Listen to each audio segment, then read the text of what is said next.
The world of Elysium 9 floated like a jewel in the black sea of space.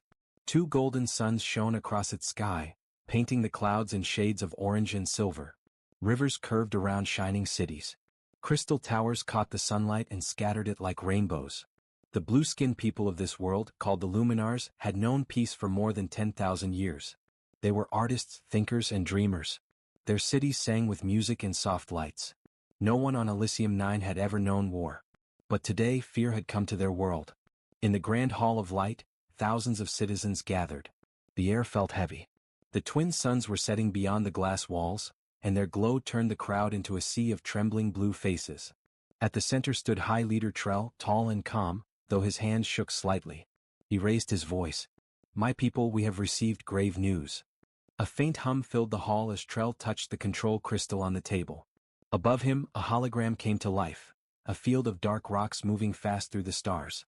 The image zoomed closer, showing the deadly cluster headed directly toward their world. Gasps filled the hall. Someone whispered, "That cannot be real." Trell nodded slowly. "The calculations are certain. The asteroid field will strike Elysium 9 in 36 days. Panic spread like fire through the room. Mothers clutched their children. Elders bowed their heads. Only the flicker of the hologram lit their frightened faces. Counselor Mira, the oldest among them, stood and asked, "Can our planetary shield stop it?" The chief scientist Vin stepped forward. His voice was heavy with sorrow. "No, Counselor. Our shields can deflect small meteors, but this is too large. We would need 100 times more energy than we can produce." The hall fell silent again. No one moved. They had built cities that touched the clouds, but not a single weapon that could protect them. Trell looked around the council circle. There must be something. A way to push them off course, or... Vin shook his head. "Even our strongest engines cannot move something so massive. It is death, High Leader. It is only a matter of time." The words hung in the air like a shadow. Outside, the suns dipped lower and darkness crept into the hall. Mira's voice broke the silence. "We have friends in the stars. The Galactic Union watches over us. Can they not help?" Trell turned toward her, his eyes dim. "We are not members of the Union. Only a protected species. They study us, but they do not fight for us." "Then we will make them listen," Mira said firmly. "We must send a message to the stars." The council murmured in agreement. It was a fragile hope, but it was all they had. Trell nodded slowly. "Then it is decided. Prepare the transmission array." Hours later, night covered the crystal fields of Elysium 9. At the edge of the city stood a tall tower, glowing softly in the dark, the communication array, the most powerful ever built by the Luminars. It had once sent music, art, and poetry to nearby moons. Now it would carry a cry for help. Trell stood before the control platform, his reflection shining on the metal floor. Scientists and technicians moved quickly around him, adjusting crystals and power conduits. "Transmission line clear," said Vin quietly. "Ready to record, High Leader." Trell took a deep breath. The air smelled of warm glass and electricity. He touched the recording orb and a soft blue light surrounded him. "This is Elysium 9, he said slowly, his voice echoing through the tower. "We are the people of Luminar. A massive asteroid field approaches our planet. Impact in 36 days. We have no means to stop it. We ask, no, we beg for help. Our entire species will die without intervention." The words ended, but the silence that followed was even louder. "Send it," Trell whispered. The technicians pressed their palms against the control plates. A deep vibration rolled through the tower as power surged upward. Outside, the twin moons shone over the fields as a bright beam of light burst into the sky. The message raced outward, through clouds, through space, through the cold void between stars. In the hall below, citizens looked up as the light climbed higher and higher until it became a single glowing point in the heavens. Trell watched it fade. His heart ached with both hope and fear. "May someone hear us," he murmured. Far away across the galaxy, the signal traveled past nebulae and dying suns. It reached the listening posts of ancient empires. Machines caught the sound and translated it into words. A cry for help, simple and desperate. In many places the message was ignored. Too weak. Too far. Not important.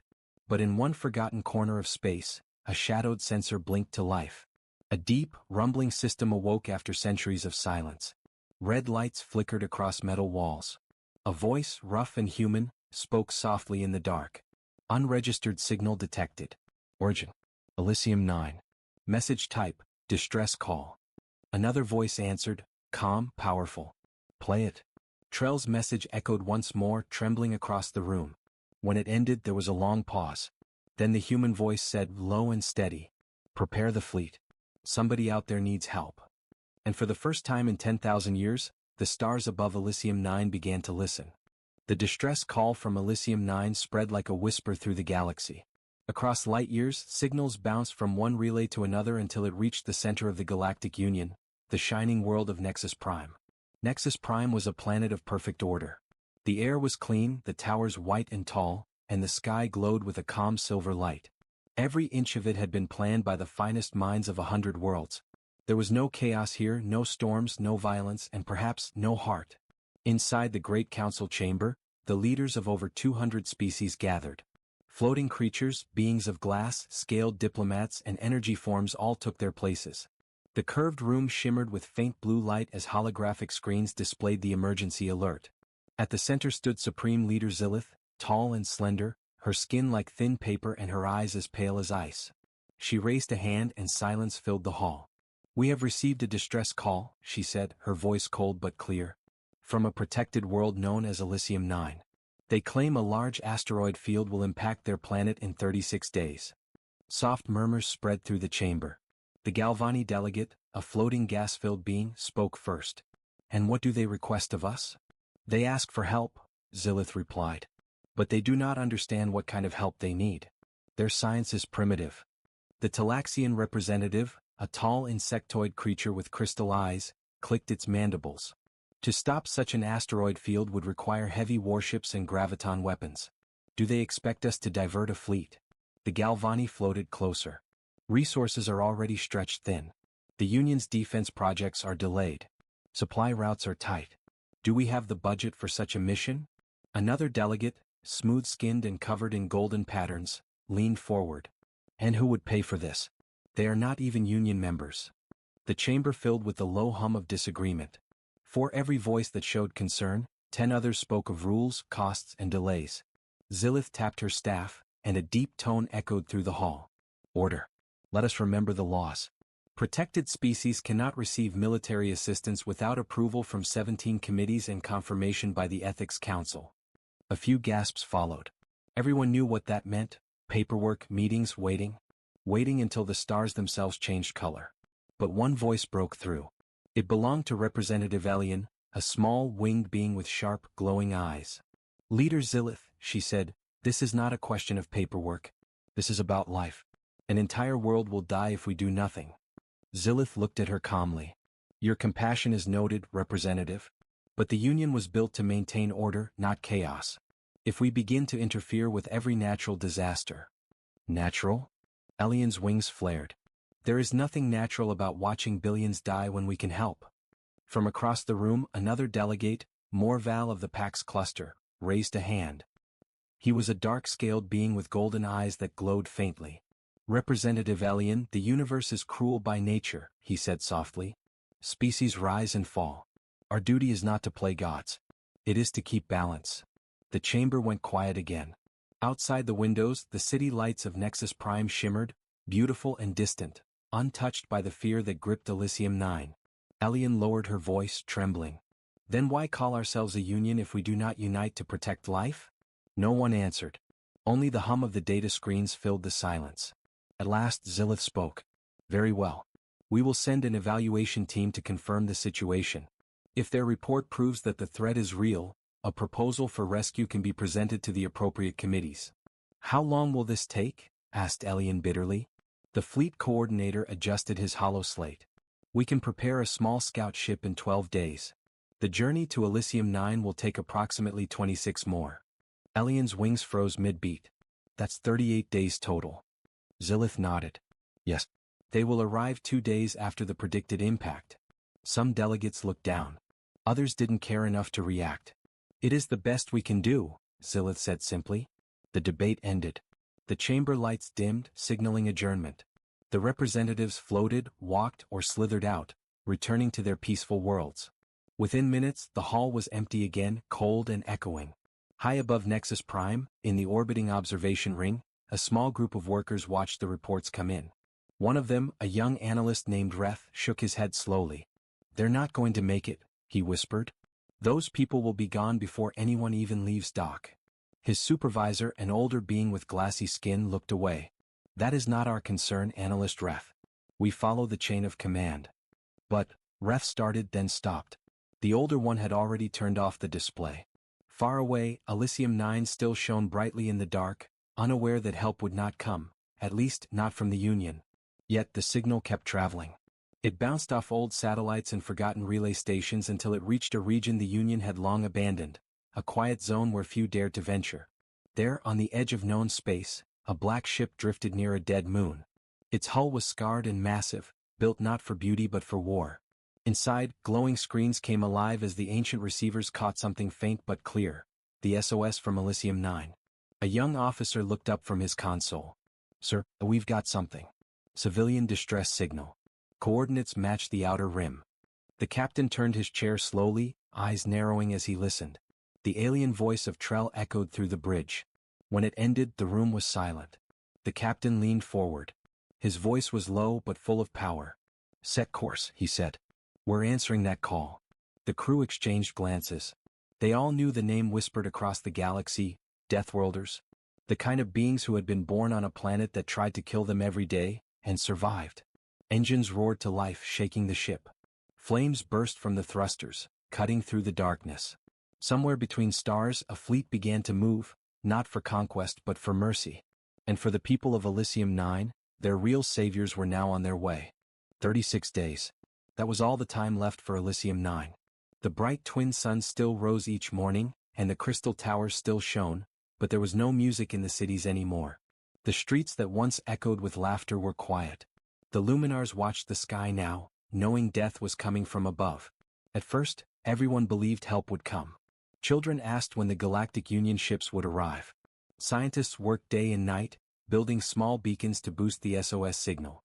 Artists painted messages of hope on every wall. But as the days passed, hope began to fade. In the Grand Hall of Light, High Leader Trell stood before the council again. His eyes were tired, deep lines marked his once smooth face. "The Union has not replied," he said softly. "No ship, no message, no promise." Silence. Vin, the lead scientist, adjusted the glowing panels before him. "The signal continues to transmit, but we have received nothing in return. The outer beacons confirm that the asteroid field is closer than predicted. 31 days until impact." Counselor Mira folded her arms. "They must be preparing a mission. The Union is slow, yes, but they would not ignore us." Vin looked down. "Perhaps. Or perhaps we are too small for them to see." The words hit the hall like a cold wind. Outside, life on the planet began to break apart. The great floating cities over the silver seas lowered themselves to the surface, anchoring for safety. Farms stopped growing crops. Power stations ran low as people abandoned their posts. Families gathered on the crystal plains each night, staring at the stars, waiting for a sign. Children asked, "Mother, will the stars help us?" And parents lied, "Yes, little one. The stars are listening." But the stars stayed silent. In a laboratory high above the city, Trell watched the live feed from the orbital telescopes. The asteroids looked larger now, spinning rocks of iron and dust, glinting like black knives in the sunlight. Vin entered quietly. "You should rest, High Leader." "I can't," Trell said, eyes fixed on the screen. "If help comes, I want to be the first to see it." Vin hesitated. "And if it doesn't?" Trell turned toward him. "Then I'll watch until the end." Vin lowered his head and said nothing. Days turned into weeks. The countdown fell to 20, 15, 10. The skies grew strange, streaks of red light at dusk, faint tremors beneath the surface. Dust from the outer asteroids had already begun to touch the planet's atmosphere. It was the beginning of the end. Yet even as despair spread, the Luminars refused to give up completely. They built shelters underground, gathered supplies, and recorded their songs and histories, hoping someone, someday, would find them. On the final week before impact, a great storm rolled across the planet, lightning flashing in the colors of violet and blue. Trell stood on the balcony of the hall, watching the storm tear through the city's spires. He whispered to himself, "We were artists, dreamers, and builders. We never learned to fight." Behind him, a young Luminar messenger ran into the hall, breathless. "High Leader. We've picked up something." Trell turned sharply. "What kind of signal?" The messenger handed him a glowing tablet. It's faint and strange. Not Union code. We can't identify it. Vin hurried over from the lab. Let me see. He tapped the controls and the hall filled with static, then a deep rhythmic pulse. Boom, boom, boom. What is that? Mira whispered. It's a transmission, Vin said slowly, repeating every 12 seconds. Can you decode it? Trell asked. I'm trying. The scientist's fingers moved quickly over the panel. The static cleared a little and a voice, deep, rough, alien, echoed faintly through the room. No one understood the words, but the tone was strong, deliberate, full of life. It's not Union language, Vin said. But it's intelligent. Whoever they are, they heard us. The council members looked at one another, eyes wide with hope and fear. Trell's heart pounded. Send our coordinates. Respond on all channels. Vin nodded, adjusting the signal. Message away. Everyone waited. Seconds felt like hours. Then the unknown signal pulsed again, this time faster. They're replying. Vin said, excitement breaking through his calm voice. Trell stepped closer to the console. Translate anything you can. After a long pause, Vin looked up. It's a confirmation code. They're coming. The news spread across Elysium 9 like a spark through dry grass. Bells rang, lights flashed, and crowds gathered in the streets. They heard us. Someone is coming. People shouted. For the first time in weeks, the sound of laughter returned, fragile but real. But Mira frowned as she watched the data. That signal, it doesn't match any Union ship. It's too old. Too military. Trell looked at her. Does it matter who they are if they are coming to help? Maybe not, Mira said softly, but we should be ready. Sometimes help comes with a price. Later that night, Trell stood alone on the tower balcony, looking up at the stars. The storm had passed and the sky was clear, too clear. He could almost see movement out there, faint streaks of light among the constellations. He whispered, whoever you are, thank you. Far away, deep in the dark between worlds, enormous engines burned to life. A fleet of ships, black, scarred, and powerful, cut through the void like shadows with fire in their wake. The Deathworlders had heard the call, and they were coming. The black warship Vanguard drifted through the dark like a silent predator. Its hull bore scars from past battles, and its engines glowed faint red. Inside, men and women moved with purpose, strong, tired, but ready. They were known across the stars by one name whispered with both fear and awe, Deathworlders. Humans. Born on a world that had tried to kill them every day, storms, beasts, plagues, and fire, and yet they had survived. Their history was written in struggle. Where others built to live, humanity built to endure. In the command center, Captain Adrian Hayes stood before the main holoscreen. The image of Elysium 9 floated above the table, a small blue-green world with two suns. It looked peaceful, fragile even. Around him, his officers watched silently as data poured in. Lieutenant Vega spoke first. Signal origin confirmed, sir. Thrill. The asteroid field is massive, over 10,000 fragments, some the size of cities. Hayes's jaw tightened. And the Union? No response, Captain, Vega said. They received the message weeks ago. They're still evaluating. A low murmur rippled across the bridge, a mix of disgust and disbelief. Hayes turned toward the main viewport. Beyond the glass, stars stretched in every direction. How long to Elysium 9? 2 jumps, sir, replied the navigator. 70 hours at full burn. Then we move now, Hayes said. Full fleet alert. The bridge lights shifted from white to red. Across nearby ships, sirens echoed softly and crews rushed to their stations. In the fighter bays, pilots strapped into their crafts. Mechanics shouted over roaring engines. The Deathworlder fleet was not large, 10 destroyers, 2 cruisers, and a carrier, but every ship was a weapon forged by necessity. Lieutenant Ray Core, one of the youngest pilots, sat in her fighter, checking her systems. She glanced at the small holoscreen on her wrist, the recording of the Luminar leader, Trell. We beg for any help. Our entire species will die without intervention. She replayed it twice before muttering, hang on, blue people. We're coming. Her squadron leader, Commander Ilya Dorn, passed by and smirked. Still listening to alien cries, Ray? She looked up. If we don't, who will? Dorn's smile faded. No one. That's why we exist. Meanwhile, deep in the communication deck, a young technician named Lennox monitored the Luminar signal. It's getting stronger, Captain, he reported over comms. They know we heard them. Hayes replied, keep the channel open. Let them know we're coming, but don't promise what we can't deliver yet. Yes, sir. Lennox looked at the faint blue waveform on his screen, the heartbeat of another world.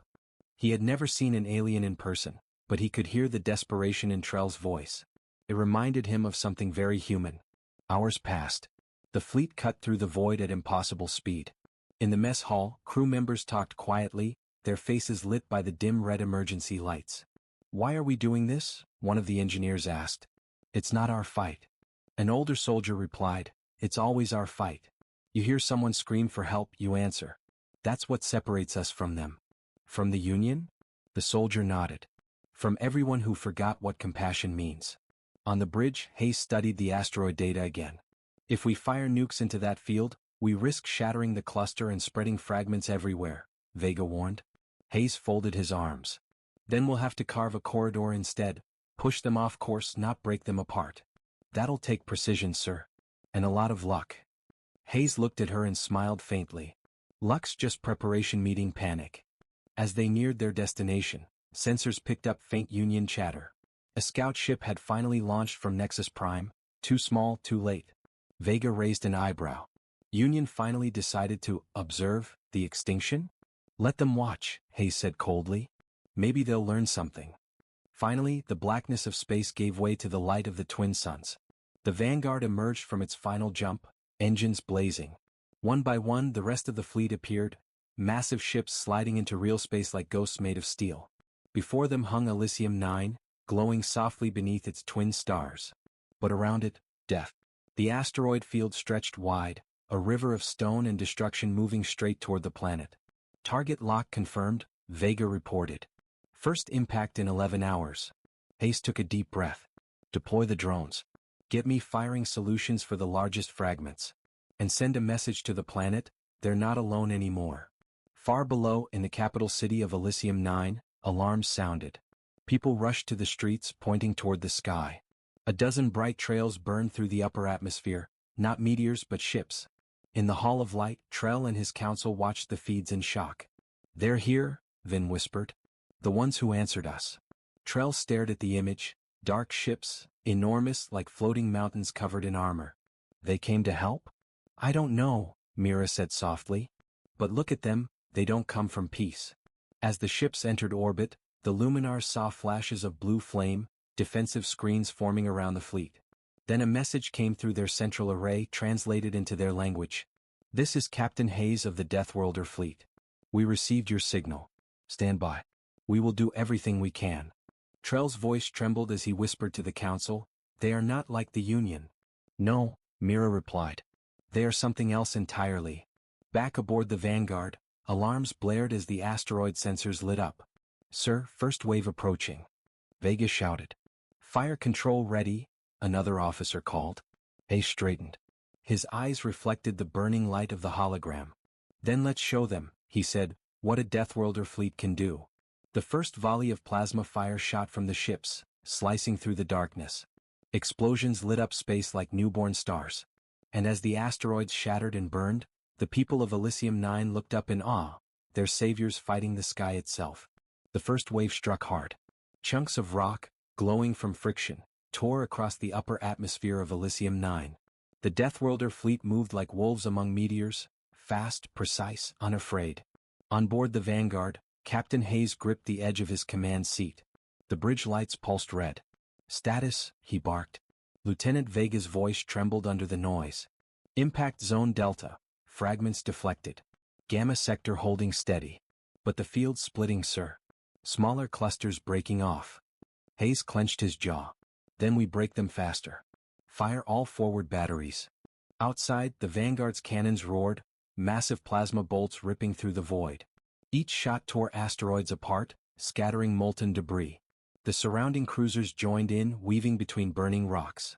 One of the smaller destroyers, Kusanagi, took a direct hit. The impact shredded part of its hull. Fire burst from its side. "Kusanagi's engines are gone," Vega shouted. Hayes slammed a fist on the console. "Get her towed. No ship left behind." The comms crackled. A rough voice came through, "Commander Dorn. This is Kusanagi. We're not done yet, Captain. We'll hold position and cover your flank." Hayes paused, eyes narrowing. "Dorn, that's suicide." Then it'll be a beautiful one. For the blue people, The transmission cut off. Down on the surface, the Luminars watched their skies turn into fire. Twin suns gleamed behind a storm of burning streaks, hundreds of glowing trails crisscrossing above the clouds. It looked like a war among the heavens. In the Hall of Light, Trell stood before the open balcony, his heart pounding. Are they fighting the sky itself? Vin whispered beside him. Trell nodded slowly. No one has ever come for us before. Behind them, the council chamber shook as sonic booms thundered through the city. A few members fell to their knees, praying to the old star gods. Mira stared upward, whispering, they came from a world that kills them every day. Maybe that's why they're not afraid of death. Back in orbit, fighter squadrons launched. Ray Corps' fighter broke through a cluster of ice fragments, engines screaming. Target ahead, her wingmate shouted. She saw it, a massive asteroid kilometers wide, glowing from atmospheric friction.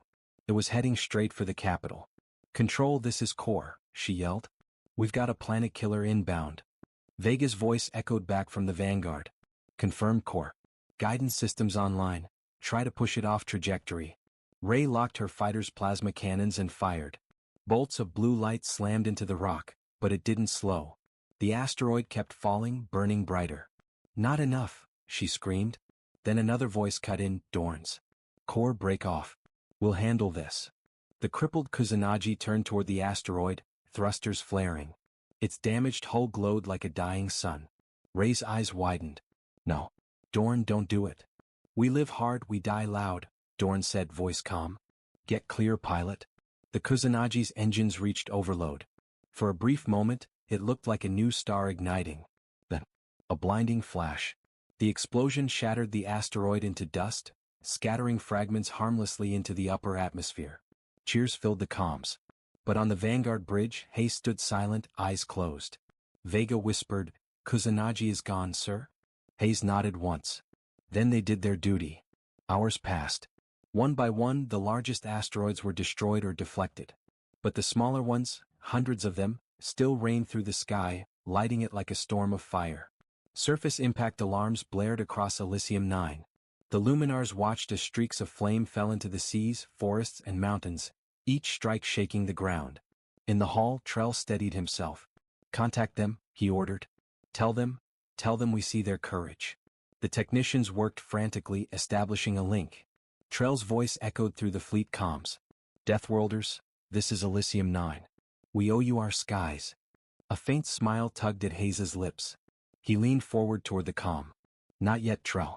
We're not finished saving them. In the final hours of the battle, silence fell between shots. The once black space around Elysium 9 now shimmered with trails of light and debris, the wreckage of both stone and steel. Vega checked her readings. Field integrity collapsing. Only minor fragments remain. Hayes exhaled slowly. Stand down weapons. Begin orbital sweep. Find survivors. All across the fleet, cheers erupted. The Deathworlders had done the impossible. But Hayes didn't celebrate.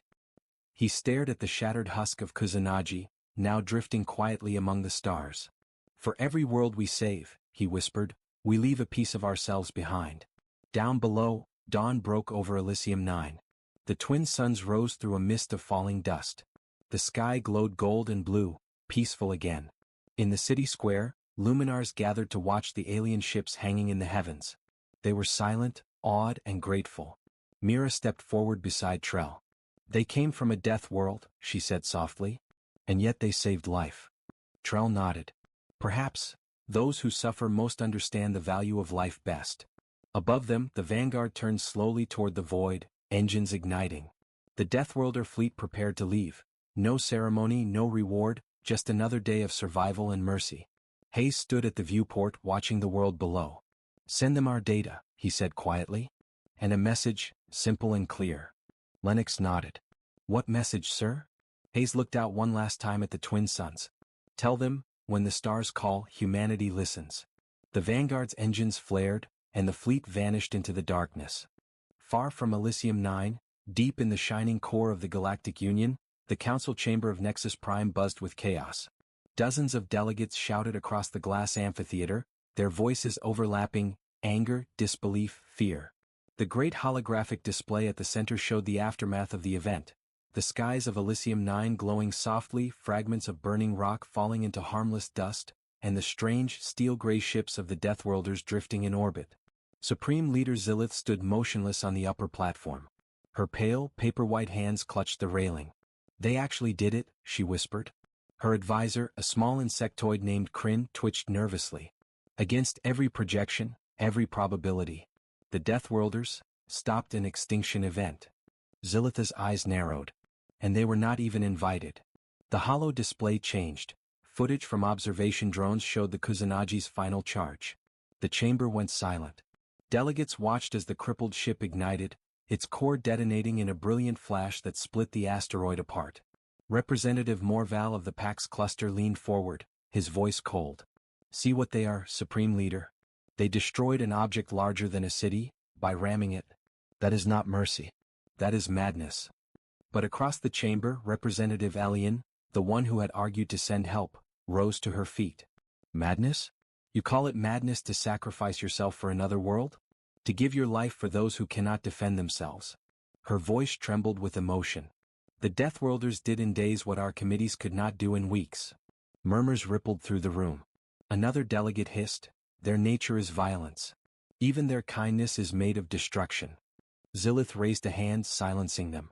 "And yet," she said quietly, "they saved a species we would have let die." The chamber fell into uneasy quiet. Later, in the quiet of her private office, Zilith stood before the stars. Kryn approached carefully. "Supreme Leader, the reports from Elysium 9 continue to spread through the outer sectors.